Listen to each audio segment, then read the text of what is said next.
Great. I'd like to call to order the Finance Administration meeting for committee meeting for May 25th, 2023. May I please have an a roll call? Good morning. Vice President Ranjit Kush, Here. Director Larry Russell, Director Matt Sampson, Here. President Monty Schmidt and Vice Chair Monty Schmidt. Here. Too early. And Chair Jed Smith. Here. And I'd like to have a motion to adopt the agenda, please. So moved. Second. Director Kush, Aye. Director Sampson, Aye. Vice Chair Schmidt, Aye. and Chair Smith. Aye.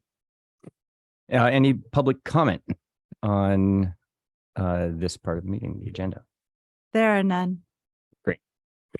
So we're going to convene to a closed session of the board, and we'll return. I guess 9:30 is the plan. All right. Thank you. Thank you.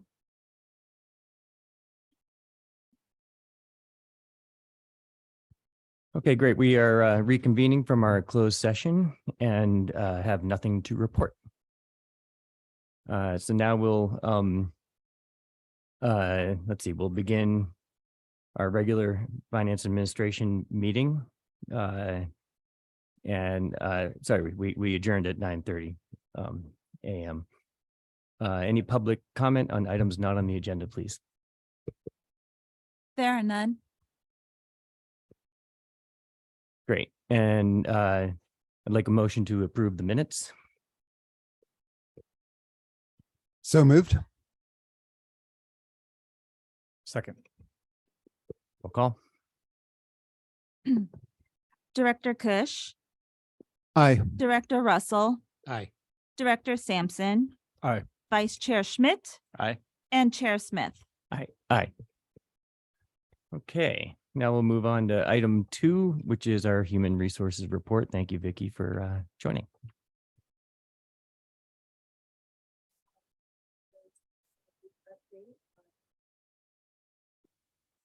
Thank you.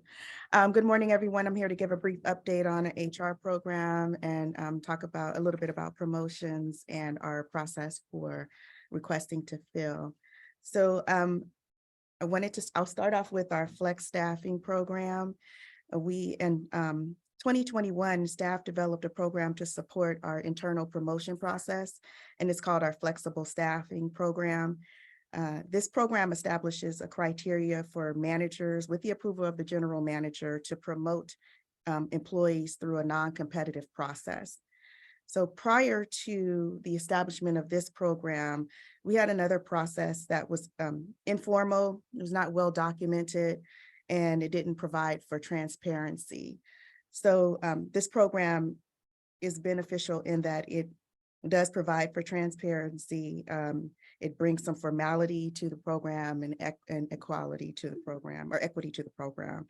Equity in that it's available to any of the employees who qualify to participate in the program in terms of their job classification. And it's transparent in that we have a policy for it. It's posted in our shared program, our shared documents, our document sharing program, which is called Open Text. And so where their employees can actually see what's required of them to advance to the next level. So it's a good program in that it's not an arbitrary process. So the program includes a list of positions eligible for flex staffing, and that's what we call career ladders. And in the career ladders, there's a number of jobs, a series of classifications. And for example, you can go back to the other slide, sorry. For example, the customer service rep employee can advance to customer service rep 2. So the program also provides instructions, has instructions so that there's consistent application in delivering the program. So. And then we also have a policy, and then managers use a matrix to justify, certify an employee going to the next level. And the matrix outlines the requirements for the internal promotion, and those matrices are posted in our open text. So again, the employee can go into open text and find out what the objective criteria is to move to the next level. So I'll take the next slide. Thank you. And then, so this is an example of one of this is an example of a matrix. So this is for the assistant and the associate engineer. So you see the objective criteria listed here. And then on the second line of criteria, you see license and certification. So for an assistant engineer to promote to an associate engineer, they need to have a professional engineering license.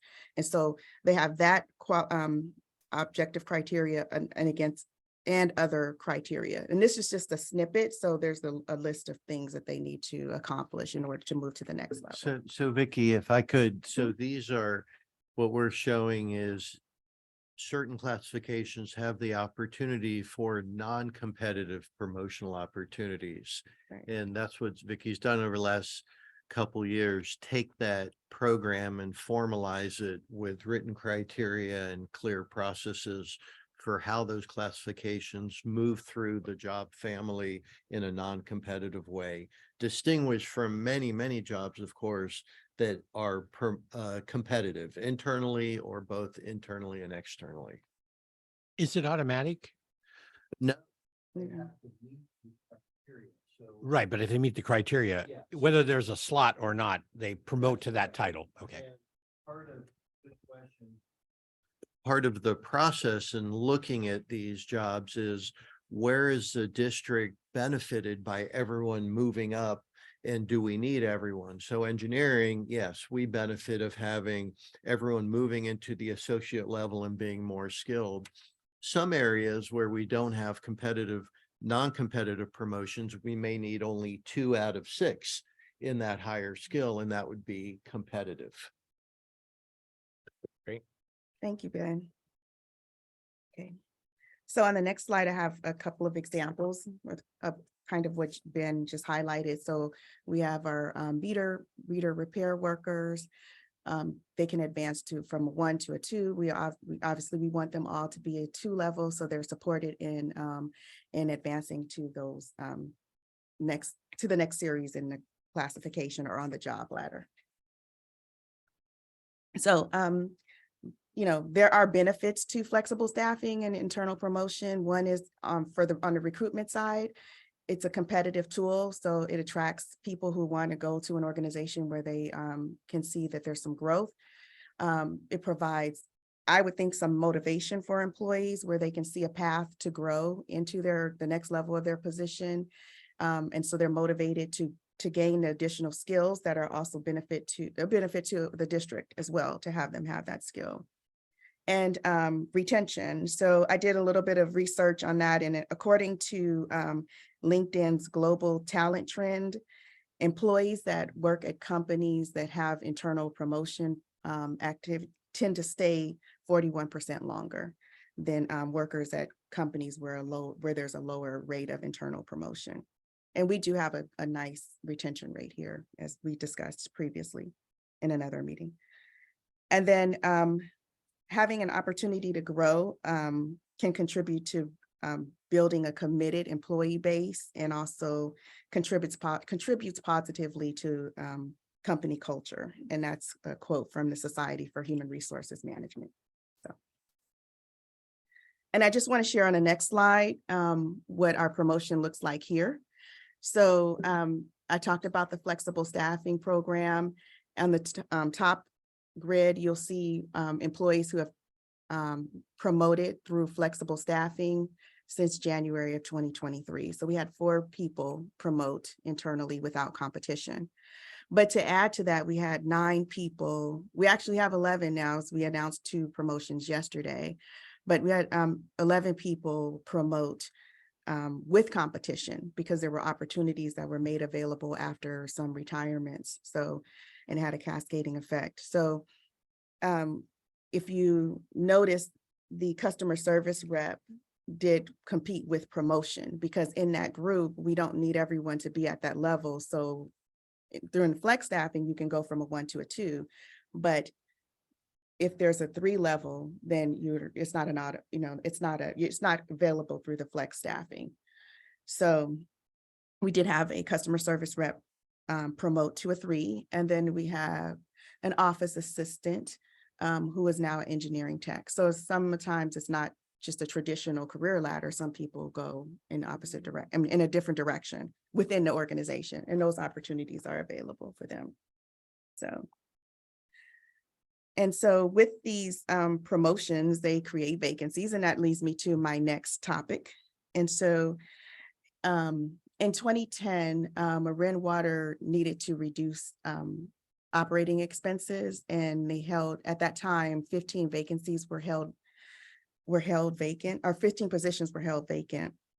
And there was a staff report, and the staff report read that the board may want to consider a policy of approving the filling of the vacancies prior to taking action. And that could apply to future vacancies, but there was no policy. No policy was developed. And so that was a practice that started in 2010 to reduce operating expenses. We really like to move on from there and rely on the budget, which is a more common practice in filling positions.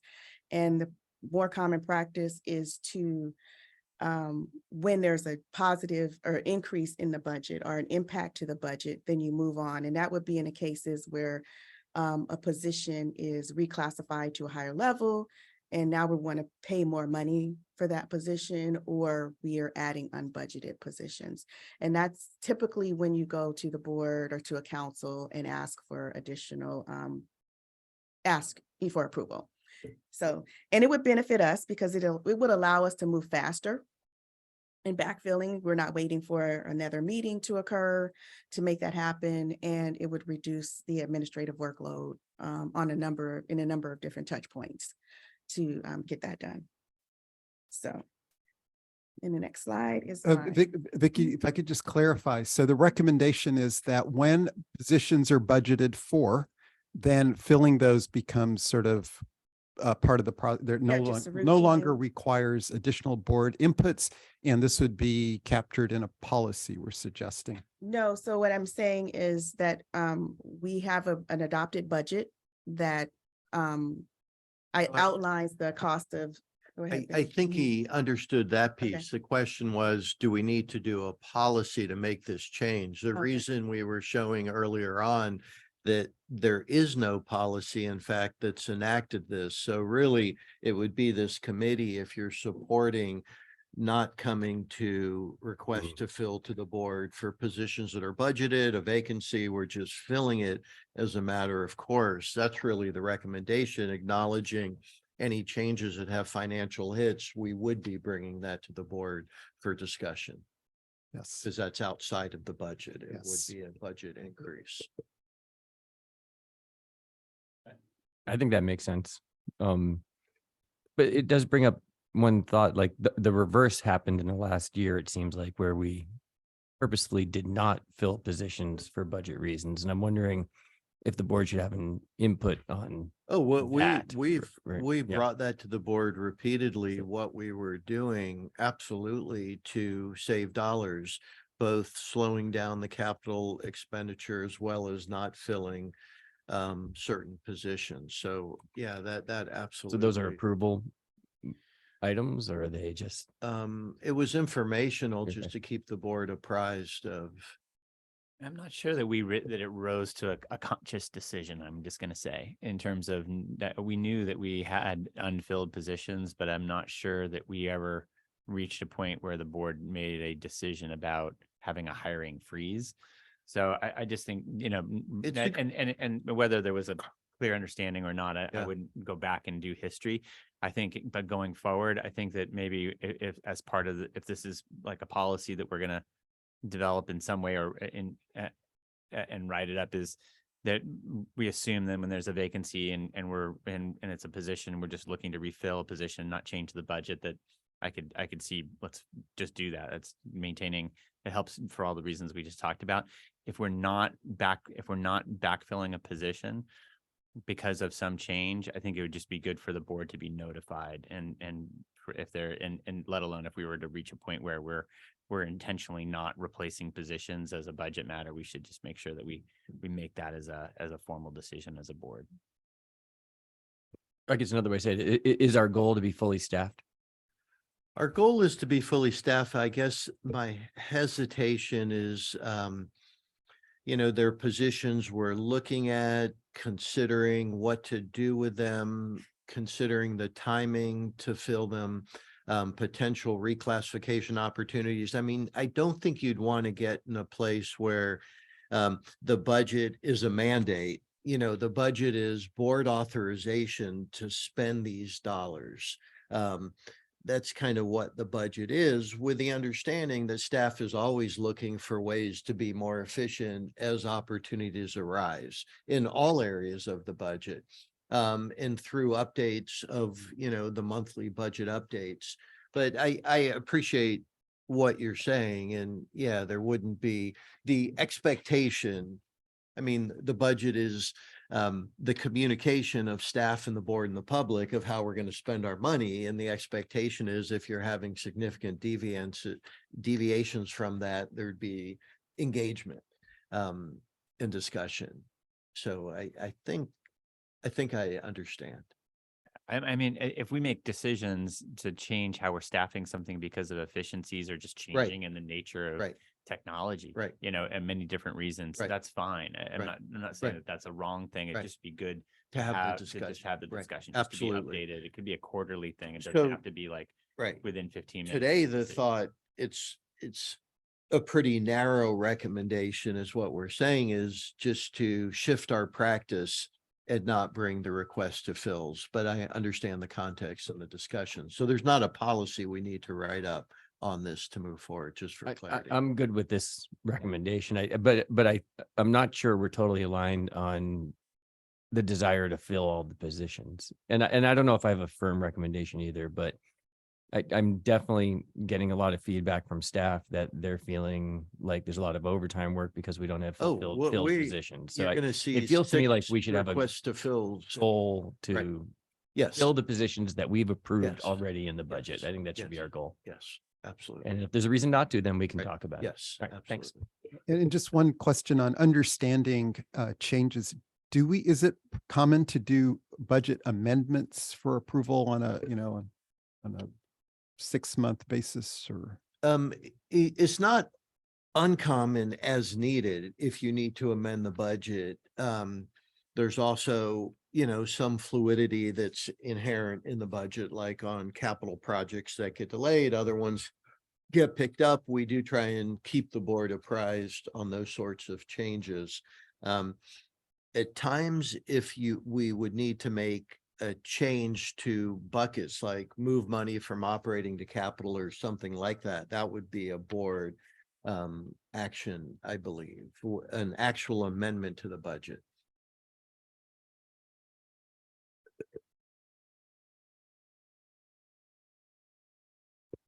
Anything else? I have a quick question, Vicky, on any comments on some of the diversity and inclusion work that we're doing? I gather we're starting to implement and that's coming up. Yeah.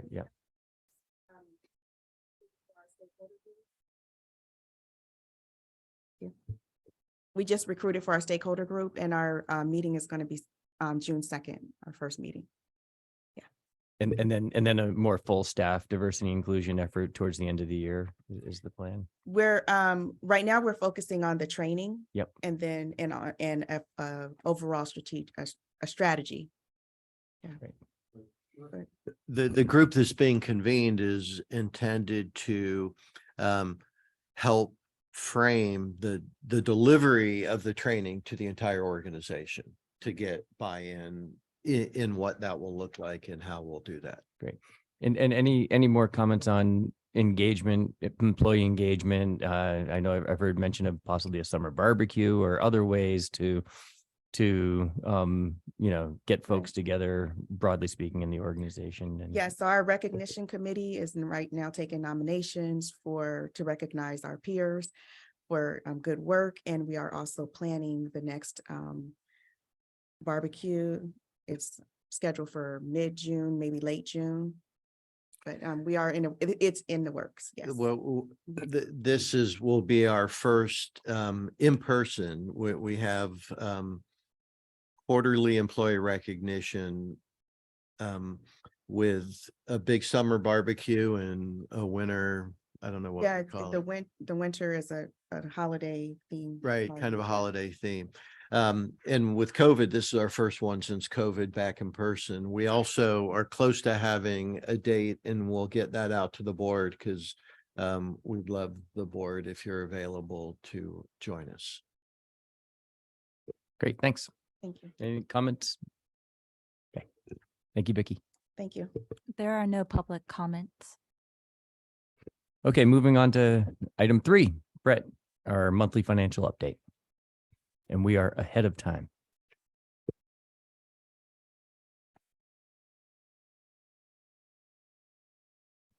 Good morning, directors. My name is Brett Uppendahl. I'm Finance Director. I'll go ahead and pull up my presentation here. I think we'll be able to keep us ahead of time for this item as well.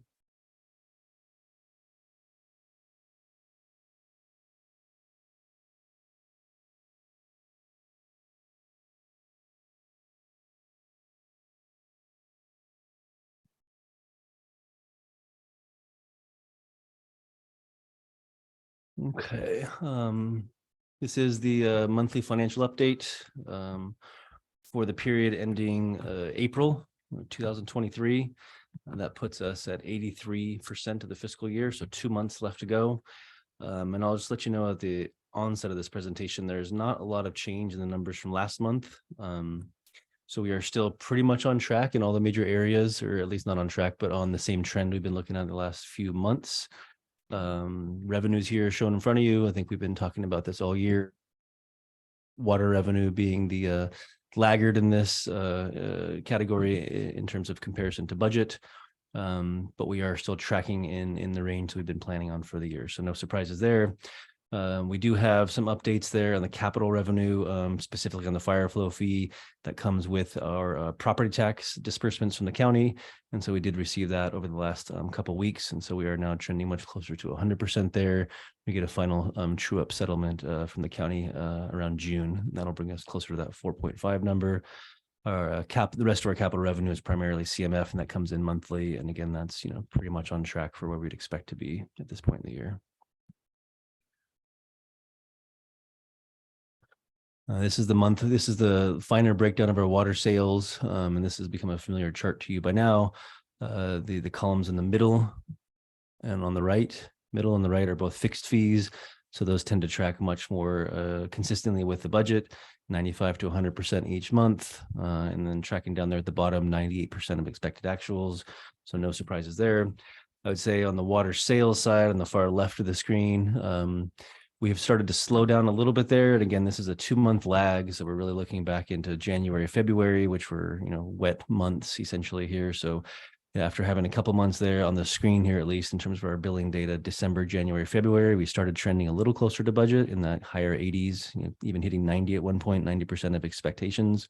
Last 2 months, March and April, a little bit more of a slowdown, again, in comparison to the budget, 76 and then 70% respectively. So kind of scrolling to the bottom, we're right around this 80% number, 81% of expected actuals through this time of the year. And that, again, is not surprising, but I think we are seeing a little bit of a slowdown there. So not necessarily great news from a finance perspective. The next 2 months, May and June, we'll obviously close that out, and we'll get on with the next budget set starting next fiscal year, which will be based on the new rates as adopted last board meeting. Water sales. Sorry, I know Sure. on a monthly basis, our operating losses have been diminishing as we are importing less water. But we will finish this fiscal year with an operating loss. Is there any, it's largely where I think we expected. No concerns regarding the magnitude of that loss? I wouldn't say it's no concerns. I think we've been very concerned about it all year. I just think that as we've gotten, more data throughout the year, it's tended to converge around where we thought it would be, right? I think we're tracking very similar to where we were last year. It's fit in pretty consistently with the plans we had for this year. Again, those are, not great plans in the sense we're losing money, to your point, but they haven't gotten worse. If anything, they've gotten better, to your point about expenditures, not the emergency water expenditures not being there. And then I'll get into it in my final slide, but the fact that we're tracking a little bit ahead of last year, which we'll talk about here in a minute, has been good news. It's just we're starting to slow down in that. So there's no, great news, I should say. It's just been slow trickling, not bad news. I do have a piece of positive news. We've been talking to the county, we've talked to the board about this, about potentially getting some relief given our likely inability to pull in our minimum take or pay from the county. And we have seen a draft letter from them. We haven't got the final yet, but indications of the draft that we support and said looks very good, thank you, is in fact giving us. So we would pay them by the end of the fiscal year, our full take or pay, but they would reserve the delta on the conditions that we use it this coming year, which we will. So it's very positive. I'm really pleased that Grant was able to do that. But Yeah. then don't we just jump into the same problem next year? Well, it's a good question. It'll end up being probably around 1,000 additional acre feet. So we'll be able to get it if we have a wet fall, and we're full by the end of January. We'll say, okay, but that would have happened anyway, even if the, North Marin line, it's a good point. So potentially it does save us over $1 million. If it's not a wet year, that'll be very positive, but it's also, I think, a nice indication of the relationship that we have with Sonoma, and that we continue to build. I thought it was very favorable in that regard. Yeah, of course, it's no skin off their nose, huh? No, 1,000 acre feet. So they get the money either way. Well, but we could buy more. Yeah, they're kind of creating a new Yeah. way to changing the store contract, water, and it's. I think that the flexibility they're showing is what you're trying to indicate as a positive step. And I think that's great. I think let's say thank you. And I think if we can continue to explore ways that we can reach agreements about them storing surplus water that we don't want to take out of the high risk that we'll spill it. If we can carry things over with, an understanding that ours spills first, or, leave behinds and other things, I think that's a great direction to keep moving in. It is. Do you have any idea where the 5,400 came from? Because I don't. It's always been here, and I never questioned it. I do not. Yeah.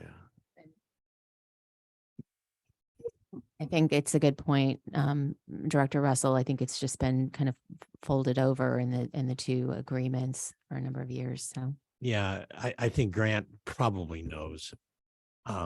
We had that one motion when Cynthia and I had joined the board in 2005. In June, we had to fish or cut bait on the expansion to the 14,000. Right. And they were betting that we weren't going to do it. That's what they assumed. That's the one they wouldn't give us even a week extension. Right. And so we had to vote, cost us $6.5 million to do that. But I think they were shocked that the MMWD stepped up and took that position, that we would expand the contract to firm up the 14.5. So it's an interesting dynamic for sure between them. And like I say, I don't know that there's anyone except perhaps on their end. There's surely no one on our end. Maybe Jack Gibson knows, maybe. But like I say, that was all done long before my time. Ben, there's no force majeure in our contract, for example, when we cannot bring water because of there's not an express force majeure provision in the contract. There's some language in one of them that seems to imply that, if we can't take it, if we can't take it, then there could be some room to look at that. And I think that was relied upon in this solution that we found. But they chose to rely on that. It is how it seemed. They didn't feel necessarily compelled to do this. And I would just say that's an interpretation for another day, because we didn't have to make it now. Great. Back to Back to Brett. Sure.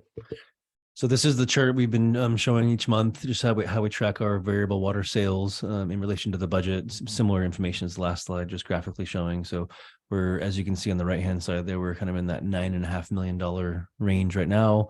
We do expect, as you can kind of see by the blue line, increased consumption or increased production in the warmer months, May and June. And so the next 2 months will largely tell whether we end up in that $10 million range or any higher or lower. So we'll report out on that over the next 2 months. This slide is a good slide, I think, to keep in mind, because this kind of levels the playing field in terms of dollars and just talks about consumption in terms of acre feet. The last couple of slides, between the years of different rates and the different tiers folks are in, you can start to get a little bit muddled, but here really shows general consumption. You can see fiscal 23 as of April, we're at just over 16,000 acre feet, which is a tick above last year. It looks like it's about 3 to 4% above last year. And it still is in the historic low range. And so, looking back even farther, other than 2016, we really don't touch that 16,000 acre feet level by April, rarely, if at all, here at the district. So we're still in historically low consumption ranges. And as the call out box shows, we're 22% below the point we saw in fiscal year 21. On the expenditure side here, again, I think we've talked through these quite a few times in the last few months. What Sure. are you going to do going forward in the budget? What number are you going to use? What number are we going to use? For consumption? Well, I mean, we've basically worked with the outside rate consultant on trying to find that number, and it's a 5% increase compared to the fiscal 22. So this is as of April, so it's not a great comparison here, but the baseline starting next year will be 5% above the fiscal 22 actuals in terms of expected acre feet or CCF. So still substantially lower than the historical. Yes, substantially lower than historical. Yes. Okay, just make sure it's speak in there. Yeah, with modest increases each year thereafter. Well, the plan is for the next 4 years of the rate cycle to still maintain below the historical average, and just trying to kind of capture that typical rebound without assuming it's going to come right back in 1 year type of a thing. Yeah, because it's not showing that. It is not. Yeah, and again, If this you is look at the 76, it's completely different than this. if you look at going back to 1976. That we're saying. Yeah, Yeah. after the drought in 76, the rebound was substantially higher. Yeah, here with the late rains, it's really going to be probably mid to late June before we get a really good feel of what the demand pattern may be going forward. Well, I think the rains are part of it. I think the other part is irrigation. I still don't have sprinkler heads on my grass. Right. So, Right. and I'm watching my neighbors and they're kind of responding to my efforts without any prompting, just looking at the grass, and it's, I won't say it's uniform, but it's closer to uniform than it ever has been in the past, except for when it was bright green. So I think there's a trend definitely coming. And, and to the extent we can, I think we should push harder and harder and harder on that, getting rid of the grass. Right. Yeah, it- we're 'cause going to timing's- dive into that Timing's deep right. at the upcoming Comms Conservation Committee meeting. So expenditures, as I mentioned, these continue to track as expected. Personnel services, we touched on in the last item a little bit as kind of an artificially low number based on our lack of hiring early in the year. And we expect that to come back to normal trajectories next year as we get back to full staffing. Other expenses, again, they are tracking right around the 80%. Maintenance operations right now is a little below that, as you can see, 75 as opposed to the 83% trend. But we typically will have kind of this year-end catch up as everyone submits their invoices and processes the final transaction. So I'm still expecting that to end very close to the overall budget. Going down to capital again down there, this is including encumbrances, and it starts to even out this time of the year as all the encumbrances roll through and we get some more bigger invoices. So again, mid 70s is about where you'd want to be now as we approach the year end and kind of the rollover process. And so the final slide here is the projection slide, and this gets a little bit into the question raised by Director Kush in terms of expectations. So at the beginning of the year, we had 3 scenarios in terms of water sales losses at the top. It was a -25, -20, and -15. we've narrowed that into this kind of between 15 and 20% range. There was a time earlier in the winter where we were closer to the 15, now we're closer to the -20. And so we're still, kind of each month back and forth between that range. If you follow the columns down, it's essentially the dollar losses that are associated with it between 9 and 12 million, offset by savings in our budget from salary savings, from vacant positions. And then that is the expenditure savings is reduced by our paving costs, as we've talked about. Those are unexpected to the budget to the tune of 1.7 million. So we do expect expenditure savings along this bottom here to be right around $2.8 million. So that will offset the revenue loss, but still resulting in an operating loss overall. And then towards the end of the year, we will transfer the CMF over to the extent it can cover debt service to essentially even things out. And again, that was the CMF transfer over is offset by slower capital spending. So there's kind of that give and take between the two funds. All in all, though, this is more of a good news slide than it ever has been, in the sense that the bottom line, the operating fund should end up largely where it started. It'll be more of kind of replenishing the capital over time, and that's taken care of, I believe, through the budget process that we'll be talking about in the next couple of weeks. So in summary, the financial challenges over the last 2 years were largely due to water sales being below budget, and then exacerbated to a certain extent by the pavement restoration requirements from pipeline projects in the different cities and towns. The rainfall in the winter and spring definitely reduced our expected use of unrestricted reserves, and specifically, we did not have to pump in additional water and did not have to spend money pumping our reservoirs. And so we did take actions in the short term to reduce expenditures to match the revenues coming in, and we'll readjust that going forward as we have a new revenue stream. So that concludes my presentation on this item. Happy to take any questions. Go ahead. Yep. Brett, maybe I haven't been paying attention as well as I should be, but the fact that you're projecting that we end the year, this fiscal year, with our operating reserves essentially where we started the year, I'm surprised, and it's great. And I just want to acknowledge, from my perspective, that looks like really good financial management, given the challenges that we've been facing with respect to reduced demand and the costs of importing water. There's just part of it there. And what I would say is, I think I wouldn't want to discount this use of CMF for debt service line. So that the 8 million is really kind of plugging the gap. If you look at our water sales up here, 9 to 12, that's essentially what's offset by the CMF transfer. So it essentially, when we present this, in terms of rate setting, we really combine the two together, capital and unrestricted reserves together. And so that's where it's showing that the capital piece is really, kind of pulling us down. And so that's really where the district had to hold back on expenses while the revenue wasn't coming in. We had to delay some capital projects. And so it's really the capital fund that's taking the hit at this point. I think there was a time earlier in the year where both funds were going to take a hit, and it was really going to be a bad situation. But, with the rainfalls and those two lines that are crossed out there, the additional acre feet and the pumping of Suluhule, that kind of took the pressure off the operating fund. And then the capital fund is still the one kind of bearing the burden right now. Thank you for that reminder, because deferred maintenance, I think, is a common way for masking these types of challenges. So the fact that you're being really open about that is also important. Yeah, and it's short-term in nature. All these, staffing also, and, capital are short-term plugs, but they're not necessarily, the best way to go about it over the long term, because costs, increase over time. And Yeah, Brett, but that 8.8 value is, of the money is the same as the cost increase. So, inflation and having the money are the same cost. Brett, that 8.8, that's for the fiscal year total coming out of the CMF. For the fiscal year total, yeah. And just as a reminder, so our CMF, revenues can cover either capital projects, cash funded, or debt service. And so the 8.8 represents the amount of debt service that we can shift over from the capital fund to pay our debt service, which is typically an operating expense. And as percentage of the total CMF, what is that 8.8 roughly? About half. Thank CMF you. is about 17 million, 17 to 18. And as I recall, the debt payment is about 10. It's about 10, but we use 8.8 for our core 3 or 4 bond offerings. We have some smaller debt service that I think we would rather just use operating for. Monty, any comments? It's important to note, given the rate increase that we just had, that if without a rate increase, we would continue to be losing, it looks like now, between 500,000 and $1 million a month.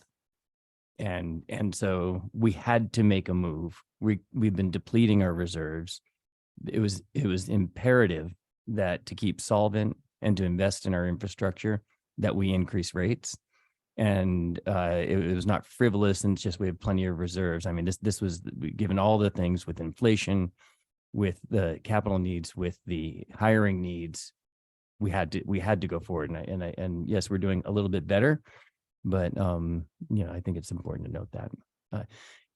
Brett, do you have any comments on the upcoming budget process and how what approvals we will be looking to do, our ability to impact certain areas of it? I know there's been some discussion around making sure we're as thoughtful as possible on fire risk mitigation, on other items. So how will we be pursuing that in the coming weeks? Because I think that has to be done by the end of June, if I'm not mistaken. So staff will be bringing in late June in the board meeting, the recommended budget essentially for your consideration. That will be largely based on what was presented in early May. We will make some kind of final tinkerings as we get our final revenue streams in and kind of iron out the expenses. And my anticipation is that we'll be able to bring the board a couple of different options for you to choose from in terms of different, areas we may be able to move between. I think there's, a little bit of, with the new rate structure, we have to kind of maintain the key pieces, but I think there is a little bit of discretion there for the board to be able to consider if there's any final fine tuning to the budget we need to make. And that'll be at the board meeting on June 20th. What with specifically, there's been two areas of interest that we plan to bring some alternatives for the board to consider. One is potentially additional investments in the watershed, and the other one is similar additional investments in conservation. So the plan is for staff to bring the budget that we've been working on with some alternative considerations for the board to evaluate in those specific two areas.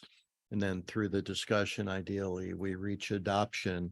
Were it to go beyond that, we would have the capability at the finance meeting 2 days later, if we needed, a bit more time or a bit more analysis that we didn't anticipate at the board meeting. But I think we'll get it done at the board meeting. That's great. That's great. Thank you. I don't know that I dislike the term conservation, but some people do for some reason, but a lot of people are liking the term like water efficiency and demand reduction. And so I appreciate you doing that. And any early thoughts that the board might have on what they might want to, encourage staff to look at, I'd say let's get it to them in the coming weeks, and appreciate you bringing it up. All good, Brett. So now we're on to, I believe, We do have a public Public comment? comment. Thank you. Yes. I just want to remind the public that you have 3 minutes to leave your comment. So the first speaker I have is Mr. Roger Roberts. I will unmute you now, sir. Go ahead. Good morning. Just a reminder that watersheds now qualify for capital investment and bonding. And so as you're planning the budget going forward, if you need to increase expenditures to improve the performance of the watershed, some of that cost can surely be served with a bond issuance for that purpose. Thank you. Thank you, sir. There are no further speakers. great. We'll move on to item 4, our quarterly investment report. Thank you. And that's me again. So I do not have a presentation for this, but in terms of the staff report, I think it outlines the key pieces here. The district's investment portfolio carries a little bit over $68 million in cash right now through the end of March. That is largely held in LAIF, which is the local agency investment fund. We do keep some in our checking account and some in a small money market account. Our average yield for March was 2.83%. Which is significantly higher than it was last year at this time. Last year was 0.37%. So we're in a much different range in terms of effective yields. by way of how that makes its way to our revenues, our interest earnings. As of this year, we're 873,000 year to year, 3 quarters to date as of March. And just in terms of comparison, last year that was 130,000. So we've made a little over $700,000 more this year just from interest earnings in the market, despite even a lower fund balance we had last year. So good news there. The way the LAIF works, it's kind of a mix of investments along the yield curve. So they'll continue to roll over and kind of take advantage of the higher Fed rates. And so we expect that yield curve to continue to increase for us, or the effective rate for us to increase over the next few months. And so all in all, this is generally a good news story. We're seeing more and more each quarter, and we will continue to keep your board updated as we go along. We'll bring back another fourth quarter update probably in August. And I would note that we'll bring back here in June at the next finance committee just a quick review of our investment policy as well, so the board can start to begin to look at that. And then just a kind of a side note, we do have 3 or 4 different policies we'll bring back to the board in early fiscal year 24. So the summer and fall of 23, we'll bring back 2 or 3 different policies for the board to review and or modify as needed next quarter. So Does the money actually flow out of LEAF, or does it just stay in there? out of LAIF, it stays in there as part of our overall portfolio, but there, since it's all T-bills, there's no losses. So it essentially accumulates there the entire. But I time. just calced out, I mean, it's right almost 2 million a year at 2.8. If we had full 2.8 all year, yeah, we'd be there. Yeah. So we've been kind of ticking it up each quarter and each month. So if we get a full year of that, that would be very beneficial to the district. So that currently it would flow to reserves, basically. It's captured in our reserves. Yeah. As we add up our reserves at the end of the year, that's considered one of our assets. And so that essentially is treated as cash for us. Yeah. Thanks. Good news helps our unfunded liability. Generally, yeah. I mean, I think, unfunded liability is typically associated with pensions. Yep. And so, I assume PERS is in a similar situation where they're getting a lot of kind of, risk-free return. And so it's probably helping them quite a bit. And so I really look forward to seeing their returns this year. Those typically come out, June, July or August, I should say. So I hope for some I good don't know news. how risk-free it is, but the returns are increasing. Well, I guess what I'm saying is they have a portion of their portfolio that's risk-free, and now that's returning 3 or 4 times what they might have expected. So that's good news generally for them. Great. Any more comments? Thank you very much, Brett. Comments from the public? There are none. Great. All right. With that said, meeting adjourned. Have a great long weekend, everyone. Happy Memorial Day.